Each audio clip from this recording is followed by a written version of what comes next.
Olá, pessoal. Eu gostaria de começar comentando essa tabela que eu compartilhei nos grupos de vocês essa semana, logo após nós realizamos a prova. Só para a gente entender aqui, olha só. Entre os alunos que fizeram a prova no nono ano, foram, então, 81 alunos no total. 81 representa, então, 100% nesse caso aqui. 81 alunos, né? Então, antes de tudo, eu quero dizer que eu fiquei feliz com esse resultado, né? Então, olha aqui, 85% dos alunos tiraram nota acima de 60, né? Acertaram 6 questões até 10 questões, então 85%, né? 69 dos 81 alunos. 12 alunos, então, tiraram nota menos que 50, 60. Então, esses 12 alunos foram aqueles que acertaram só 5 questões ou até uma questão só, ok? Eu fiquei feliz com esse número aqui, eu espero que seja o resultado de um trabalho, de um estudo que vocês fizeram.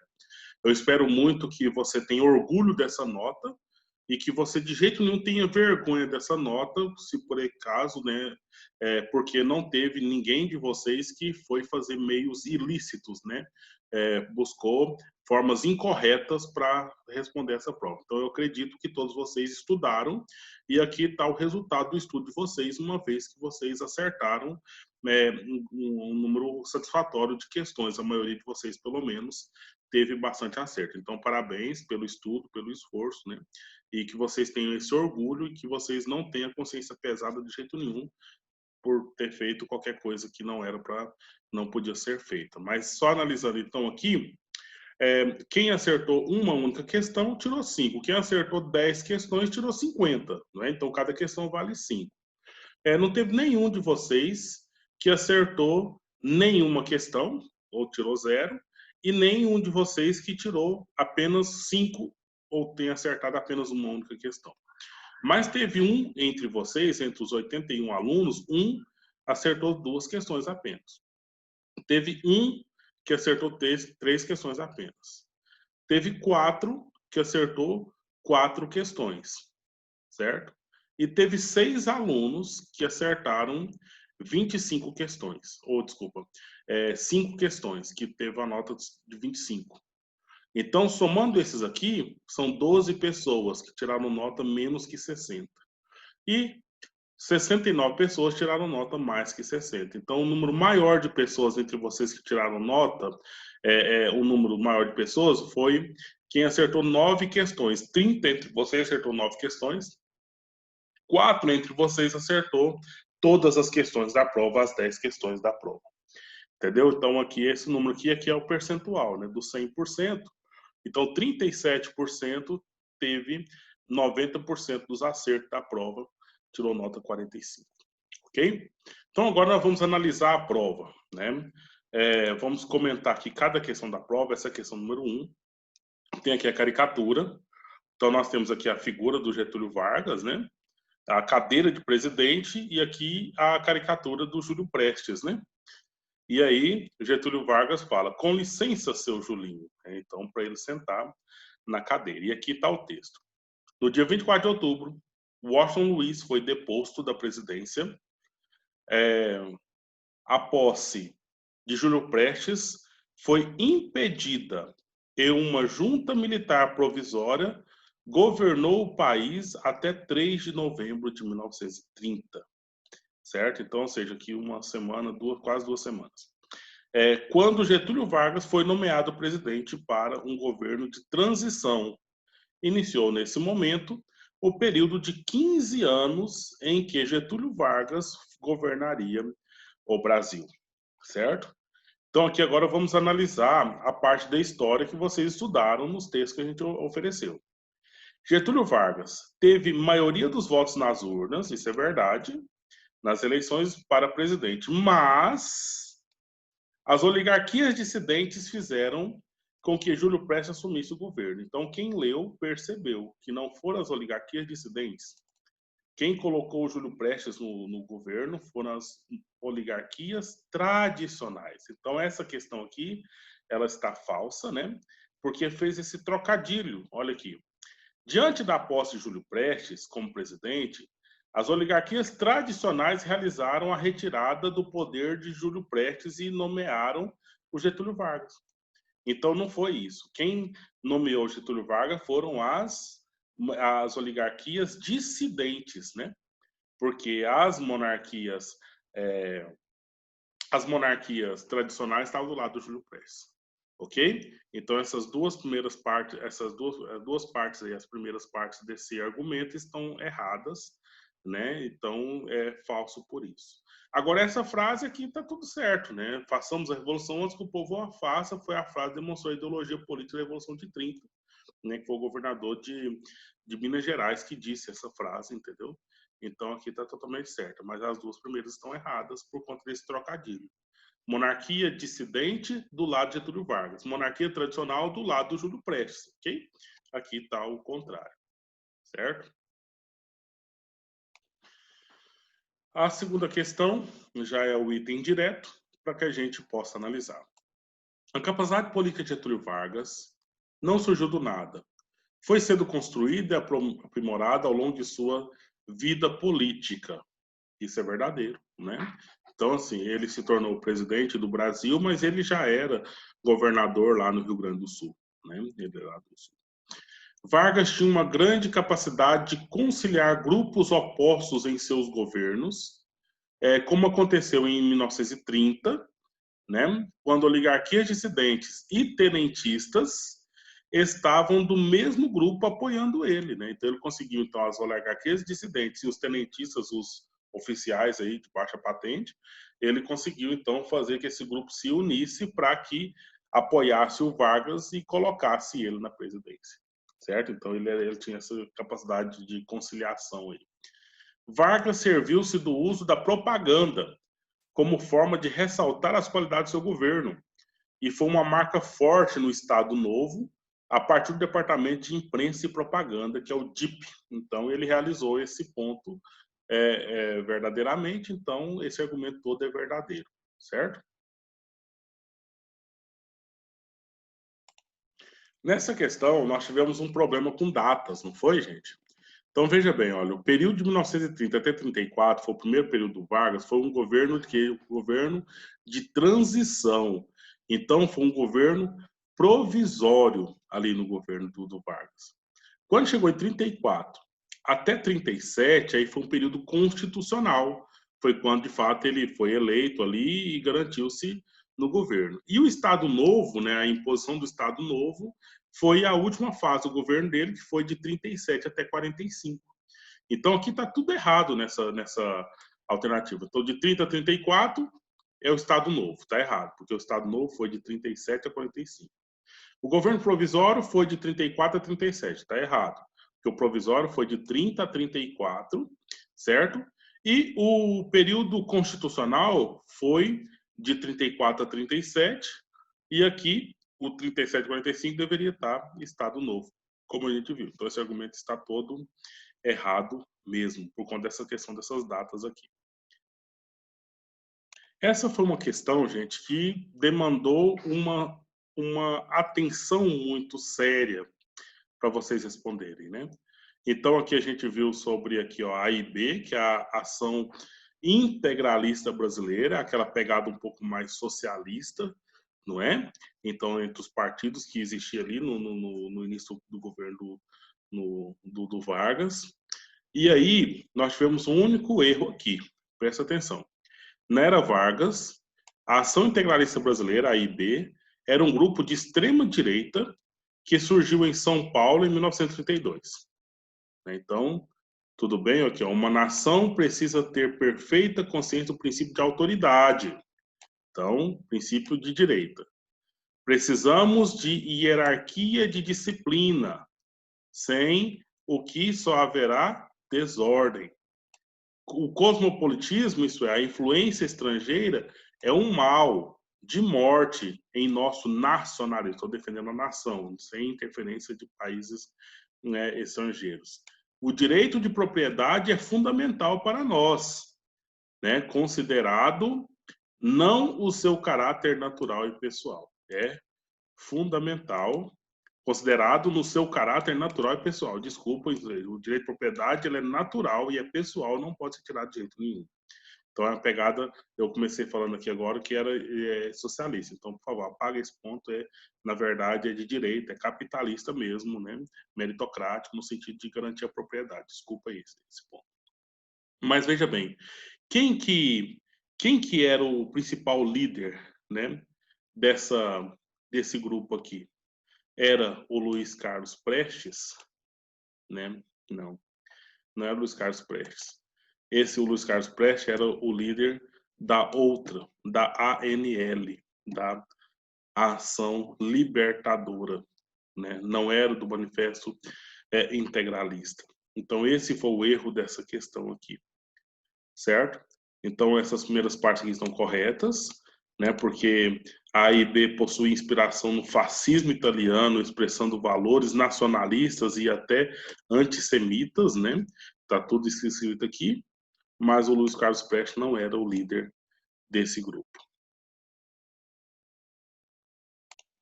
Olha só, nessa próxima questão, que é sobre a Aliança Nacional Libertadora, essa sim, né, ela tem uma pegada um pouco mais socialista, de libertação daquilo que está posto ali. Olha quem que fez esse manifesto, Luiz Carlos Prestes, né? Então, nós colocamos o erro lá naquela questão anterior, é que ele era o líder da AIB, da Ação Integralista Brasileira. Mas ele é líder de qual? Da Ação Nacional Libertadora. E aqui o erro de novo, olha, também errado. O Plínio Salgado era líder da Ação Integralista Brasileira. Pois a Ação Nacionalista Brasileira, Nacional Libertadora, desculpa, ela era liderada pelo Luiz Carlos Prestes. Certo?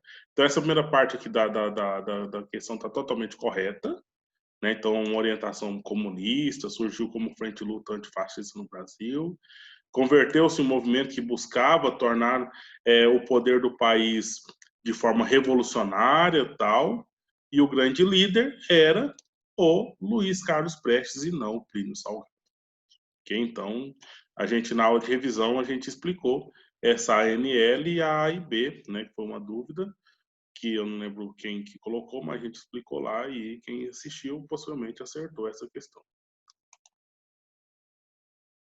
Vamos para a próxima questão logo, que é sobre a justiça eleitoral no governo do Getúlio Vargas, certo? Então, no governo Vargas ocorreu a criação da justiça eleitoral em 32, como parte de uma ampla reforma no processo eleitoral incentivada pela Revolução de 30. Então, isso é totalmente verdadeiro, né? Ele usou essa questão eleitoral como questão para o seu publicidade do seu governo, bem como a justiça do trabalho, né? Mas essa questão da participação do povo, essa questão do voto da mulher, isso aí fez com que ele fosse muito bem querido, né, no seu governo.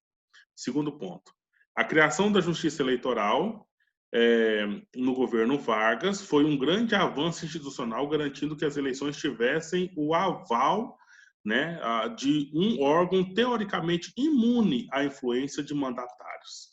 Entendeu? Então, ou seja, não eram as oligarquias que iam mandar, agora nós temos um setor da justiça que vai cuidar das eleições. Isso funciona até atualmente. Inclusive, nós estamos vendo aí que nesse tempo da pandemia, as eleições para prefeito, né, que deveria ocorrer em outubro, então tinha que estar tudo sendo organizado já para isso, então já estão discutindo a questão de adiar um pouco, né, jogar essas eleições mais para frente até que esteja um pouco mais controlada a pandemia, não é? Então, eu escutei na rádio hoje que o ministro, que é o chefe da Justiça Eleitoral aqui no Brasil, está reunido com o presidente do Senado, o presidente da Câmara e com alguns técnicos em saúde, algumas pessoas especialistas em saúde, para ver se marca essa data, né? Que não vai ser na data que é a primeira semana de outubro, isso todo mundo já sabe, né? Agora vai ver para quando vai poder fazer pensar essa nova data. Então, nós temos uma justiça eleitoral que foi criada lá no governo Vargas, né, por volta de 1932, e funciona até hoje aqui no Brasil da forma que funciona, né? E o último ponto aqui, a justiça eleitoral no regime democrático do país, tornou-se a instituição que teve o papel de combater as fraudes sistemáticas nas apurações das eleições. Isso é fato, né? Então, o próprio Getúlio Vargas passou por isso, conforme dizem alguns relatos, né? Então, ele teve maioria nas urnas, mas ele não assumiu a presidência. Quem assumiu a presidência foi o Júlio Prestes, né? E aí, nesse sentido, a própria revolução que ocorreu em 1930 colocou Getúlio Vargas lá. E aí, ele, para resolver esse problema, então instituiu-se a justiça eleitoral, mesmo ele ficando no governo, né, à força até 45. Mas ficou a justiça eleitoral como fruto do governo dele. A questão do trabalhismo também foi um ponto forte, né, como eu já tenho dito para vocês, junto com a justiça eleitoral, questão da educação também, as campanhas para o pessoal estudar, fez parte do governo Vargas. Então, falando sobre o trabalhismo aqui. Vargas atuou de maneira consistente no sentido de ampliar os benefícios trabalhistas. Isso é verdadeiro, né? Criou a CLT, né? Que é a consolidação das leis trabalhistas. Isso foi no governo dele, né? Bem como um Ministério do Trabalho, né? Para que fosse a coisa colocada dessa questão. Vargas criou o Ministério do Trabalho e concedeu direitos aos trabalhadores, ok? Acabei de comentar, é justamente verdadeira esse item essa parte do item. O chamado trabalhismo varguista era uma forma de reforçar o poder de Vargas, aproximando-o das massas, né? Então, ou seja, Getúlio Vargas está do lado do trabalhador. Isso é muito interessante, né, para o governo dele, no sentido de se manter no governo, no poder. A última parte da prova, então, diz respeito à questão indígena e à questão quilombola, a questão negra aqui no Brasil. Então, nós colocamos essas 4 imagens aqui, para vocês perceberem, né? Então, houve uma situação da demarcação das terras indígenas, a gente tratou disso lá na revisão também, naquele vídeo da revisão. Porque, olha, temos ruralistas aqui nessa primeira imagem, cerca, né?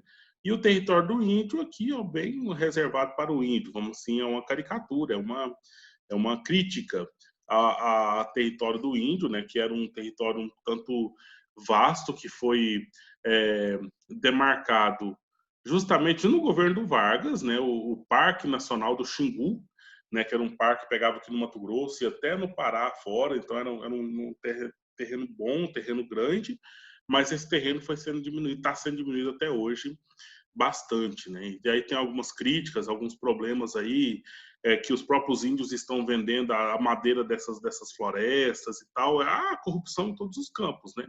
Mas há também aqueles que defendem o espaço, que defendem a lei para que isso aconteça. E aí algumas caricaturas aqui que vai fazendo essa crítica, né?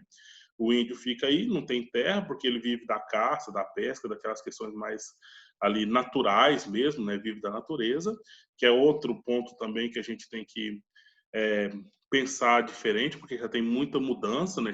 O índio já está integrado na sociedade e mesmo assim sendo opcional para ele, ele estuda, ele vota, é opcional, porque ele é livre para ele não participar dessas obrigações que os demais brasileiros têm que fazer, né? E aí, olha, outra caricatura, né? O proprietário do agronegócio aqui, ele cerca ali, o índio está no meio, morre também, não tem essa questão, né? E aqui essa imagem demonstra as armas do conflito, né? O governo tem a caneta. Com a caneta, o governo assina as leis, né, e os decretos que protege a terra do índio ou entrega a terra do índio para os fazendeiros, né? Para os ruralistas aí, que é o da pecuária ou da questão da agricultura. O índio tem o arco e a flecha ali, então ele não tem muito poder para brigar contra, né? E os ruralistas têm a arma na mão mesmo, e que for preciso eles podem fazer o que for preciso lá para garantir sua terra. Então, aqui, ó, essa placa mostra esse poder da caneta aqui e mostra a terra protegida do índio, que não era só um espacinho como esse, era um espaço um pouco maior, né? Então, é o Ministério da Justiça que cuida dessa questão, certo? E a FUNAI, Fundação Nacional do Índio, hoje ela é uma secretaria, né? Dentro do Ministério da Mulher, a Secretaria da Damares hoje em dia, né? Então tá vendo, olha, existe um artigo 231 da Constituição de uma lei, etc., aqui, que determina a terra do índio. Mas beleza. Nós vimos o vídeo, né, na aula sobre a questão da história do índio aqui no Brasil, né, da escravidão deles, até um pouco dos dias atuais, aí, dos conflitos que tem. Então, aqui está para a gente analisar o item, com base nessas imagens que a gente preparou para vocês. Com base na imagem 1 e 2, vamos ver na 1 e 2. Aqui né, do espaço reservado, etc. Podemos identificar que as terras que deveriam ser dos índios estão sendo utilizadas por ruralistas. Então, aqui, o índio ele está sob uma cerca que foi colocada pelo agronegócio. A terra que deve ser do índio, aqui está o vaqueiro, aqui, o ruralista. Beleza, então, verdadeira essa parte do item. Segunda parte. Com base nas figuras 3 e 4, está aqui, 3 e 4, podemos identificar que o governo está do lado dos índios e punindo os ruralistas por invadir as terras dos índios. Aqui está que o governo tem a caneta, faz as leis, aqui está a placa, que tem uma lei, mas em que está dizendo aqui que está do lado dos índios e o que está dizendo aqui que está punindo os ruralistas? Olha o que os ruralistas estão fazendo. Então, essa parte aqui do argumento está errada. Não, essas imagens não dizem que o governo está punindo ruralistas. Na verdade, e o contexto maior aqui está dizendo ao contrário. Né? Tá? Beneficiando os ruralistas para tomar a terra dos índios. As leis de preservação ou de distribuição das terras, ou seja, leis para deixar a terra com o índio, preservar no índio, ou de distribuir para os ruralistas,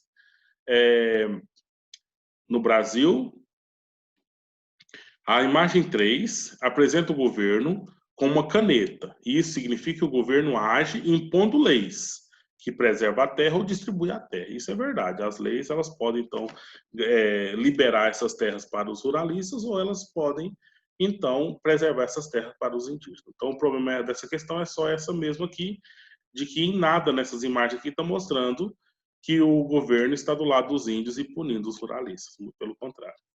Ok? Outra questão sobre demarcação de terras indígenas, tem um pequeno texto, né? Terra indígena é uma porção do território nacional de propriedade da União, habitada por um ou mais povos indígenas, por eles utilizada para suas atividades produtivas, imprescindível a preservação dos recursos ambientais necessários ao seu bem-estar, necessária à sua reprodução física cultural, segundo seus usos, costumes e tradições, ok? Então, aqui é uma terra do governo que é dada para um grupo indígena ou mais de algum grupo que tem que ter preservação dos recursos ambientais, né? Então não pode desmatar e essa coisa toda. E essa terra ela é necessária para esses índios, esses povos indígenas, para quê? Para manter a sua cultura, para manter os seus hábitos, seus costumes, seus usos, suas tradições. Então, trata-se de um tipo específico de posse, né, de natureza originária e coletiva. Então, não é uma questão que alguém compra e tal e vende, mas é uma coisa que é coletiva, não é de nenhum índio só, é de uma tribo, né, ou de algumas tribos, e é deles, né, porque sempre foram deles, e aí o governo tem que manter isso lá. Que não se confunde com o conceito civilista de propriedade privada. Então, não é uma propriedade privada, é uma propriedade do grupo indígena que precisa ser preservada. Então está aqui um imprescindível, uma coisa indispensável, fundamental, né? Civilista, que tem a ver com direito civil, com base na lei, né? Porque se eu faço uma compra de uma casa, por exemplo, tem uma escritura, etc., a propriedade é minha, é privada, né?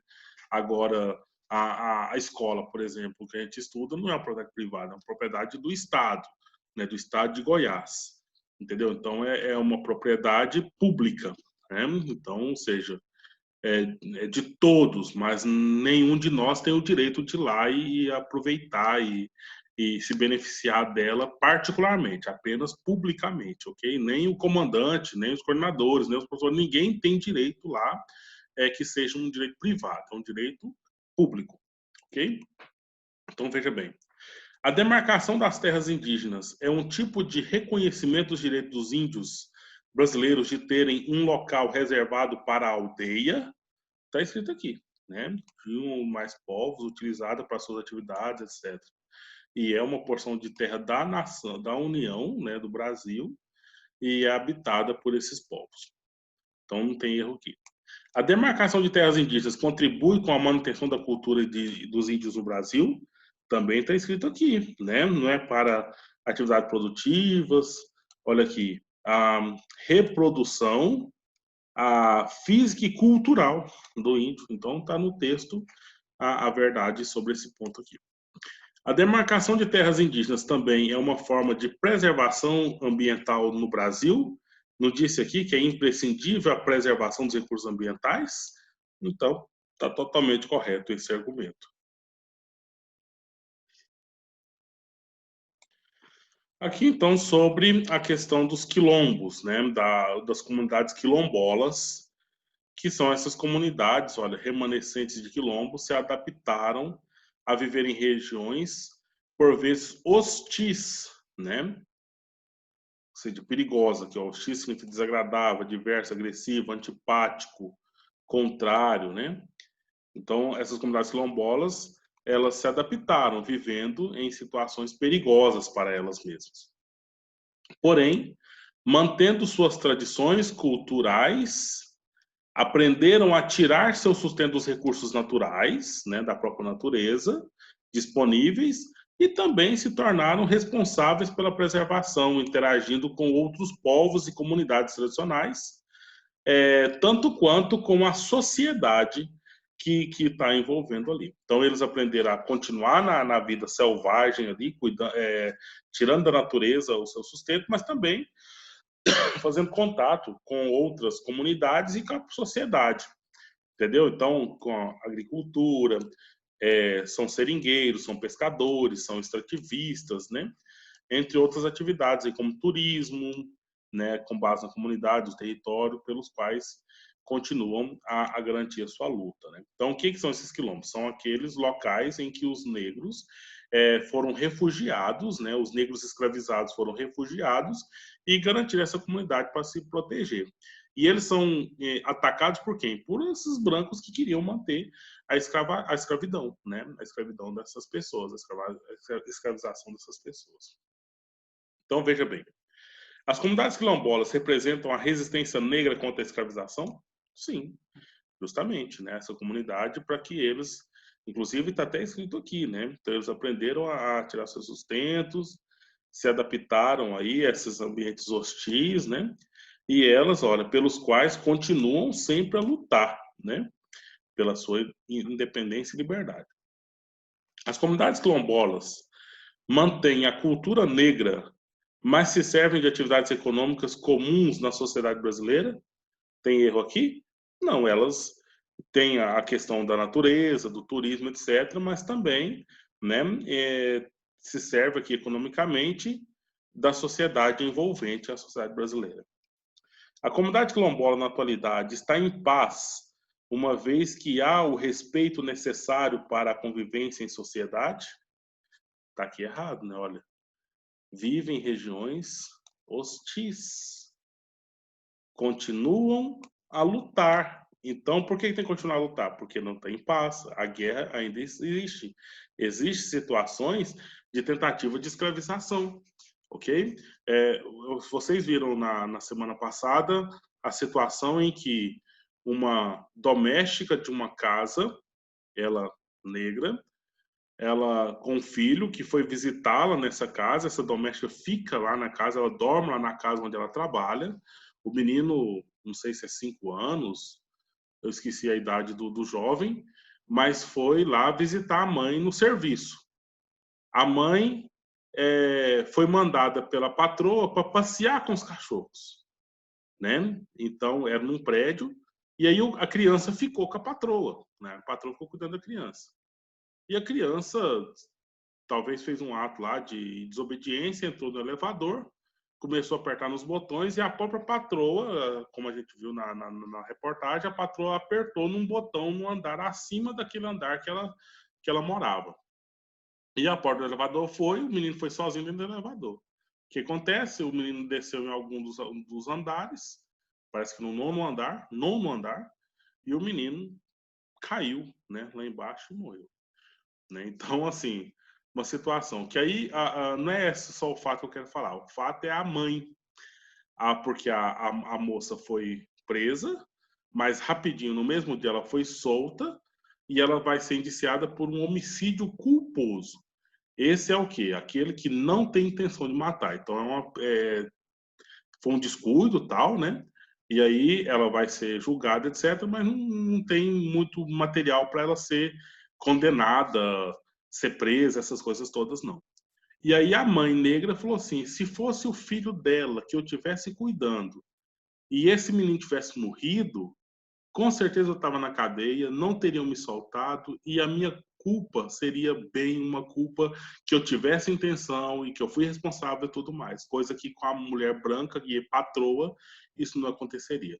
Então são situações assim que essa questão quilombola, essa luta do negro, a questão da briga por cotas e outras situações é uma situação ainda presente no Brasil até a atualidade. Ok?